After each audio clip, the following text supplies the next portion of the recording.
a higher price. No extra power, a softer exhaust note. At first glance, it almost sounds like the new RS3 is a bit undercooked.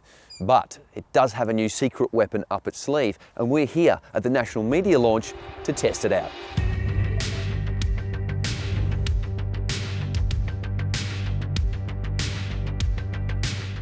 Priced from just over $90,000, the Audi RS3 is a whopping $8,000 more expensive than its predecessor. But it's still cheaper than the $100,000 Mercedes-AMG A45S. One of the last 5-cylinder cars you can buy today, the smallest Audi RS now has another claim to fame, a tyre shredding, drift-enabling quattro all-wheel drive system. Physicists have the atom splitter, Audi has the RS torque splitter, which makes its debut on this vehicle and allows for more shenanigans than a rowdy bucks party. There are two models in the RS3 range, the hatch and the sedan. The latter a bit more expensive because apparently it's a more mature option with drift mode. Yeah, right. You can also get ceramic disc brakes for an extra $13,000. Audi has been tweaking inline 5-cylinder engines since the mid-1970s, but this tenacious turbo could be one of its last, as emissions regulations continue to send performance engines like this to an early grave. Despite delivering no more power than its predecessor, the engine has been thoroughly overhauled to deliver more thrust and drivability. It pumps out an extra 20 Newton meters of torque, and instead of focusing on top-end performance like the AMG A45, the development work has been to improve low and mid-range punch.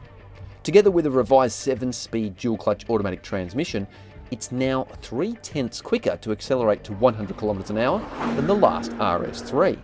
That gives it crucial bragging rights over the AMG, being 1/10 of a second quicker to 100 kilometers an hour. And a 290 kilometer an hour top speed makes this the fastest hot hatch in its class. The RS3 has loads of visual muscle too, and it's way more aggro than its little bro, the S3, thanks to that wider front end and that blacked out grille. It's got a lot more menace. A new suspension setup drops the body 10mm lower than the S3, and together with the wider wheel arches, a tougher body kit, and angular design motif, it has a brutal robo aesthetic that says, yes, I'm a luxury car, but I'm also packing more heat than Rambo. This cool looking carbon fibre wing is part of a $6,100 carbon pack that also adds carbon mirror caps, carbon side skirts and black badges front and rear. It all looks pretty schmick, but it is a lot of money for a few carbon bits.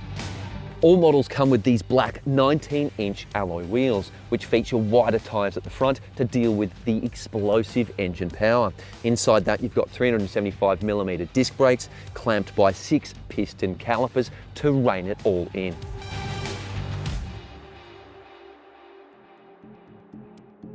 Get a load of this. I love what Audi has done here. The colour matching throughout the cabin. You've got these Lamborghini style air vents that give it a jet fighter sort of feel. It's very focused. And you know, everything looks and feels really cool. And it's indicative of the cabin overall. It's beautifully finished, but intensely purposeful. The flashy power-operated RS Sport seats are fairly comfy on longer drives, but really supportive during fast driving. They're heated but not cooled, and you don't get adjustable side bolsters or a massage function. The latter because of the global semiconductor shortage. For $2,150, you can option red or green color-coded accents across the vents, the seats, and the seat belts, and it adds an Alcantara steering wheel as well. But I kind of feel like there should be a motorsport-inspired flat-bottom steering wheel in here. The performance buttons deserve their own area too. I wish they didn't have to mingle with the parking sensors and hazard lights. There is an RS button on the steering wheel though for partial redemption. The 12.3-inch digital driver's display is a thing of beauty, and in addition to all the functionality you get of the regular versions, this one also has RS specific modes, and you get these wacky and weird tachometers. Pretty cool. The central touchscreen is mounted a little bit low, but it's really neatly integrated. The menu system is excellent, it's easy to use, and I love the fact there's a little bit of haptic feedback whenever you touch it. And The visuals are really sharp too. It looks fantastic.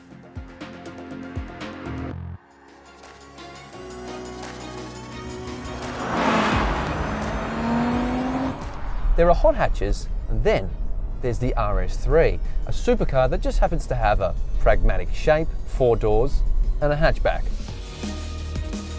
The front end has so much confidence tipping into corners, and the way it blasts out of them under full throttle is just sensational. The car's big and beautiful computer brain channels torque across the rear axle to not only eliminate understeer, but instigate the sort of subtle oversteer that adds an extra level of engagement. It's just ace. The engine is a riot as well, and while the exhaust howl isn't as antisocial as its predecessors, the enhanced mid-range thrust is tremendous. A revised 7-speed gearbox is super rapid to shift between gears as well, but I did notice some hesitation at lower speeds, and especially when the car was cold. It's brutally efficient point to point and has a kung fu-like grip on the road, thanks to really good body control and exceptional mid-corner balance. The brakes are super responsive and deliver serious and repeatable stopping power, counterbalancing the muscular engine very nicely. Overall, there's very little to complain about in terms of its dynamics. It's a very polished product. But when it's time to cruise, it also does really well. You stick it in comfort mode and the suspension is surprisingly supple. This is a car you could live with every day. But enough time for relaxing. It's time to hit the skid pan.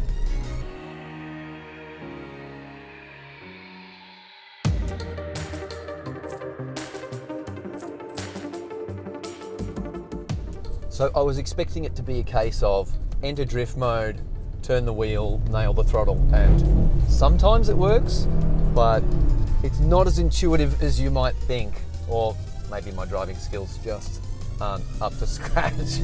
Probably a bit of both.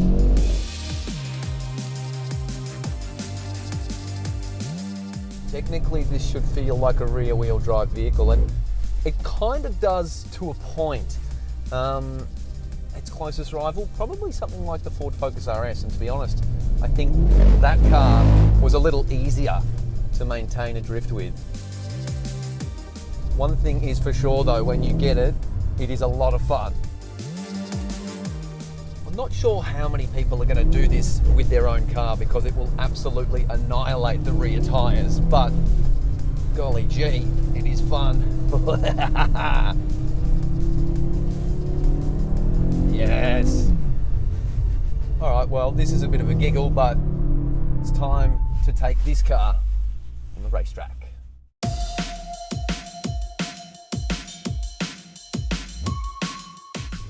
Doing doughies on the skid pan is a lot of fun, and it's a pretty cool trick that's hugely satisfying, but what it was really designed for is dynamic driving, and in this respect, it works really, really well, and you really can feel it and push it and test it on the racetrack.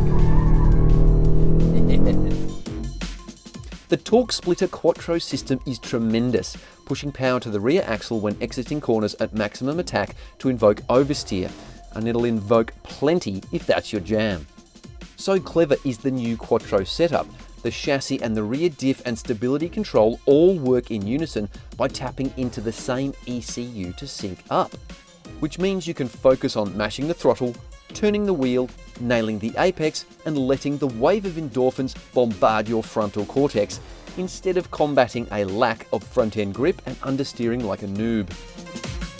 By sending that extra torque to the outside rear wheels through corners automatically, it helps the car pivot into corners. Turn-in is so much crisper than the previous RS3, which did tend to understeer when you really push hard at the limit. It's got stiffer lower wishbones, new adaptive dampers, and loads of other chassis upgrades that make it a seriously potent and satisfying car to drive. And when you stick the stability control in sport mode, it becomes a tail-wagging, power-oversteering beast that just begs to be spanked. The brawny little German has finally come of age.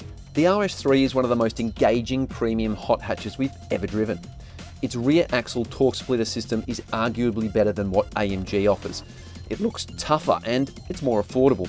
True blue, I haven't had this much fun in a hatchback since I was a teenager. That was a lot of fun, and I reckon Audi has almost perfected the hot hatch recipe. And it's going to be a damn shame if this 5-cylinder doesn't return for the next generation, and there's no guarantee that it will. But as far as high-end hoons go, right now, it doesn't get any better than this.